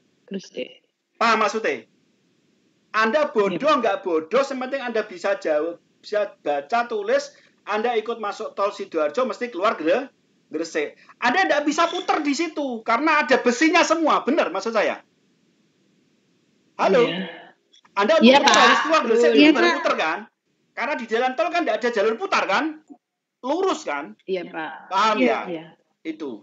Anda kalau mau masuk Gresik, Anda yang di Semarang, dari Batang mau ke Semarang, ya, kalau naik jalan tol, masuknya tol Batang ke Semarang, aja penting Anda tahu jalur, keluar di Semarang apa enggak? Keluar ya? Iya, itu contohnya.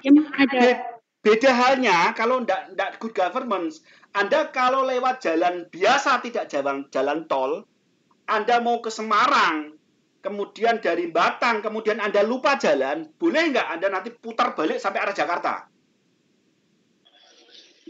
Bisa nggak kejadian begitu? Halo, hai. Iya, Pak. Nah, begini. Kalau lewat tol, pindah. Begini. Ini good governance. Implementasinya begini. Yang dimaksud good governance itu gini loh. Suatu penyelenggaraan pemerintah di mana inputnya bagus, diproses dengan cara yang bagus sehingga menghasilkan output yang bagus. Di situ ada demokrasi yang jujur dan adil. Saya boleh implementasikan kalau good governance gitu. Pengaturan yang sistematis sehingga Sehingga kayak di jalan tol, Anda masuk itu dengan cara yang benar dan keluar sesuai dengan tujuan yang diharapkan. Halo? Ya. Jadi Anda masuk Anda masuk tol Porong, kemudian kalau Anda mau ke Gresik, ikuti jalur, itu Anda mesti keluar tol Gresik. Kenapa? Karena di situ tidak ada jalan putar di jalan tol itu. Paham maksudnya? Untuk memutar Anda harus keluar dulu kan? Keluar Surabaya, tiba aja, aduh aku salah. Berarti Anda harus keluar tol Surabaya atau tol Sidoarjo untuk balik ke Porong lagi. Tapi kalau Anda ikuti arus itu, maka begitu mobil Anda masuk di jalan tol Porong, maka Anda kalau ke Gresik mau tidak mau Anda akan sampai ke sana. Beda halnya kalau Anda lewat Surabaya. Halo? Ya. Anda bayangkan, Anda masuk Porong, kemudian Anda lewat jalan biasa, bukan jalan tol, kemudian Anda masuk Surabaya, kemudian di Surabaya Anda tidak tahu jalan, kemudian Anda muter di situ, boleh jadi keluarnya nggak sampai Gresik, tapi sampai Mojokerto. Nah, karena itu bukan good governance, karena tidak ada pengaturan yang baik. Kalau saya di Batang, berarti kalau saya masuk tol Batang, kemudian ikut jalan tol mau ke Semarang, itu yang penting ikuti jalur saja sudah keluar di tol Semarang. Betul enggak? Paham? Tapi kalau Anda lewat jalur biasa, halo? Kalau Anda lewat, halo? Ya, ada yang menyangga? Kalau Anda lewat jalur biasa, Anda dari Batang, kemudian Anda ada yang interupsi? Ada yang interupsi? Enggak ya? Halo, dari Batang saya halo. Enggak. Kalau Anda dari Batang, kemudian Anda mau ke Semarang, kemudian Anda lewat jalan biasa, tidak jalan tol, Anda lewat Kendal, tapi Anda bingung di situ Kendal, maka Anda boleh jadi berhenti di Kendal. Atau bahkan Anda tidak sampai Semarang. Itu. Atau kalau saya implementasikan di Taiwan ini, kalau Anda pernah naik MRT, halo? Anda pernah naik MRT? Halo, hai? Hai, halo? Iya, Pak. Anda pernah naik MRT, Anda dari Simen menuju Tonghu, Anda kan otomatis MRT itu akan mengantar Anda dari Simen ke Tonghu, betul enggak? Ya. Anda bisa pahami, itu namanya good governance, suatu pengaturan yang sistematis dan baik. Beda halnya kalau Anda naik sepeda motor atau naik mobil. Artinya, Anda harus mencari peta yang benar supaya tidak bingung. Sebab, kalau Anda tidak dibekali ilmu yang cukup atau pengetahuan yang cukup, Anda dari Simen mau ke Tonghu, bisa-bisa sampai Taichung. Paham maksud saya? Halo? Ya. Itu namanya good governance, suatu pengaturan yang sistematis, ya, di mana inputnya baik.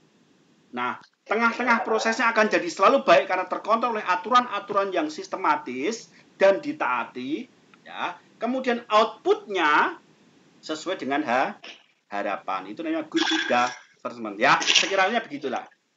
Terima kasih sudah Anda berpartisipasi. Biar saya bisa membuat Anda lebih, good governance apa sih? Good itu artinya bagus ya, good government. Itu tadi. Dan standar penilaian praktek politik termasuk dalam kegiatan ekonomi yang baik dan ideal dalam penyelenggaraan pemerintahan dan non-pemerintahan ya. Oke, pemerintahan yang baik lah. Artinya harus begitu. Next. Saya boleh dibaca? Tambah satu lagi dibaca? Baik, Pak.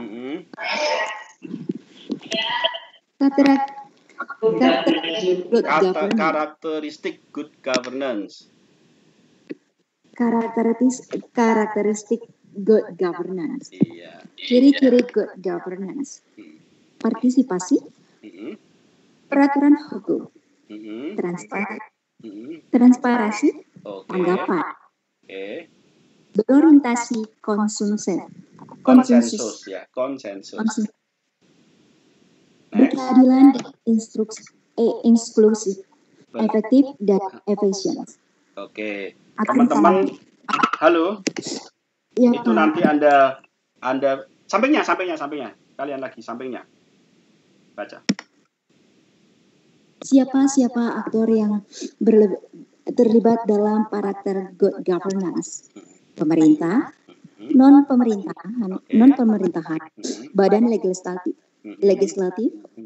lembaga negara, kelompok politik. Maaf. Civil society. Ini Mbak siapa ya? Kok suaranya menggema dan sangat syahdu? Pak, ini saya lagi sakit, Dewi Fatima.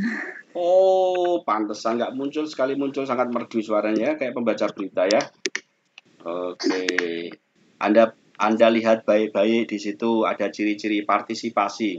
Artinya ada suatu partisipasi antara warga negara dan pemerintahan. Jadi saling keterkaitan antara satu sama lain. Anda kan tadi sudah mengklaim bahwa kita termasuk budaya politik kita termasuk partisipan ya. Adanya suatu partisipasi dari masyarakat terhadap kontrol negara.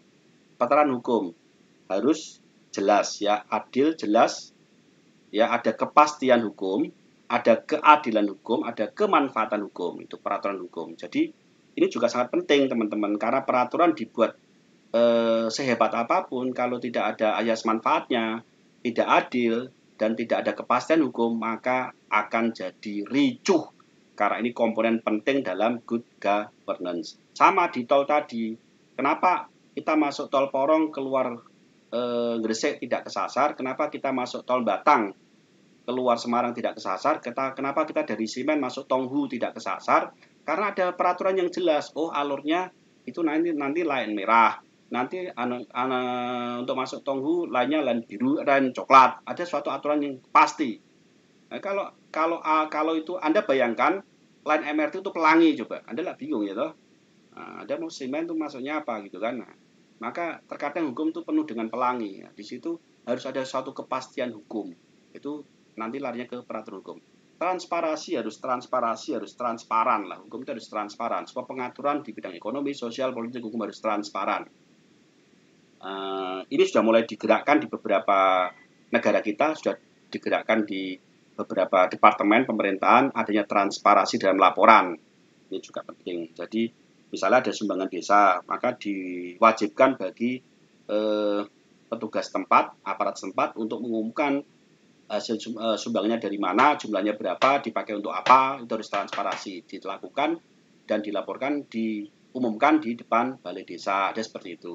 Harus saling tanggap satu sama lain, ya, antar individu juga, sosial juga antar pemerintah dengan rakyat. Berorientasi pada konsensus, artinya itu menjadi jembatan kepentingan. Artinya apa ya? Konsensus itu sebuah kesepakatan bersama atau menjembatani kepentingan-kepentingan yang berbeda. Artinya saling menjembatani satu sama lain gitu. Orientasi pada konsensus, pada penyelesaian sebuah permasalahan, saling menjembatani satu sama lain. Berkeadilan dan inklusif, atau berkeadilan, efektif dan efisien dan akuntabel. Itu karakter dan good governance ya. Ada pertanyaan di sini? Kalau tidak ada, saya lanjut. Sosialisasi dan halo, hai. Hai, halo. Iya, Pak. Halo, ya ini jam berapa? Kita keluar jam berapa ya? Out jam berapa ya? Selesai ya? Halo? Kita selesai jam berapa ya, teman-temannya? Jam 11 ya? Jam 11. Kita singkat lah ya. Jadi dengarkan baik-baik, ini sosialisasi dan komunikasi politik. Ada keterkaitan tadi, ada budaya politik, sosialisasi dan komunikasi politik. Ya, jadi sosialisasi politik sendiri itu ada beberapa unsur atau kajian mengenai sosialisasi politik itu dibagi beberapa unsur. Yang pertama, sosialisasi tersebut dalam sistem politik. Yang kedua, struktur yang melakukan sosialisasi itu merupakan sebuah agen sosialisasi. Ya, intinya begitu. Ini saya ringkas biar Anda nanti ringkasan selanjutnya bisa Anda lihat di WA atau di LMS ya. Untuk agen-agennya tadi agen-agen sosialisasi itu banyak hal. Di situ ada keluarga, kelompok, komunitas, lingkungan tetangga, sekolah, organisasi, partai dan lain sebagainya, itu agen sosialisasi ya. Kemudian mengenai komunikasi politik sendiri itu seperti saya katakan tadi di awal bahwa komunikasi politik itu ada 3 komponen yang tidak bisa terlepas. Anda bisa tulis boleh. Yang pertama komunikasi politik itu sendiri, yang kedua budaya politik dan sosialisasi politik. Ini 3 komponen yang tidak bisa terpisah. Artinya budaya politik dan sosialisasi politik itu juga membahas juga tentang komunikasi politik. Ada saling keterkaitan satu sama lain ya gitu. Halo hai teman-teman. Halo hai teman-teman. Iya Pak. Oke. Are you there? Iya, Masih, Pak. masih kuat? Sedikit lagi bertahan. Masih. Oke. Kalau saya sedikit ringkas, struktur yang melakukan komunikasi politik itu dibedakan menjadi 5 macam ya.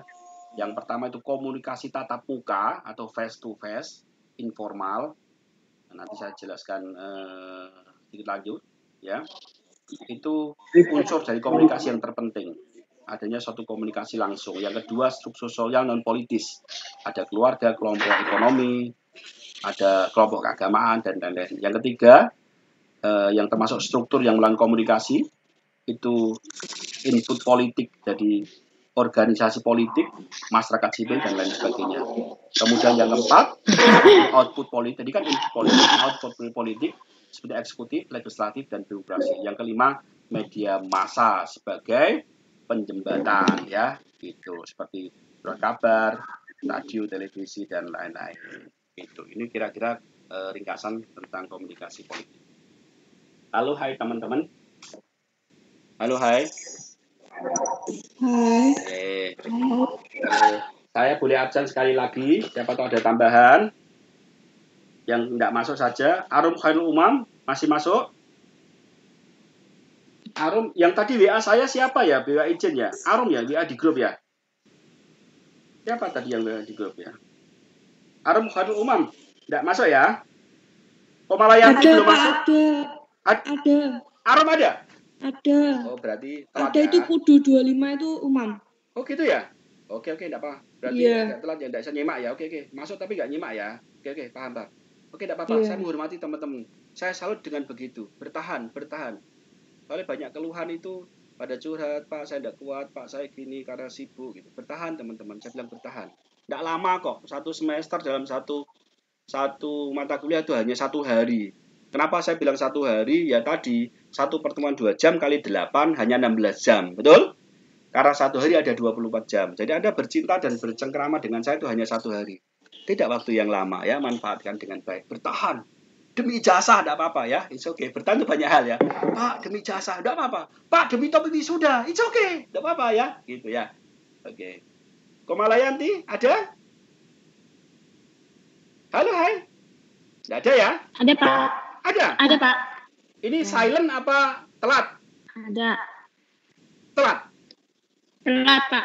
Oh, telat. Oke, terlambat. Alhamdulillah. Bagus. Ini menyupport nilai yang lumayan itu untuk kehadiran. Susan. Iya, Pak. Ada Susan Damayanti? Iya, aku Susan Damayanti. Masuk ya? Telat apa silent memang? Iya, masuk. Telat apa silent? Telat ya. Telat, Pak. Oke, berarti masuk semua. Oke, good. Oke, luar biasa. Oh, hebat. Prestasi ini satu hal yang luar biasa, bisa masuk semua. Satu hal yang luar biasa, teman-teman, karena biasanya saya lihat dari tutor lain itu ya paling separuhnya gitu. Anda bisa masuk semua full. Luar biasa, teman-teman. Saya sangat appreciate Anda bisa menjaga impian. Karena impian itu penting, teman-teman ya. Impian itu penting.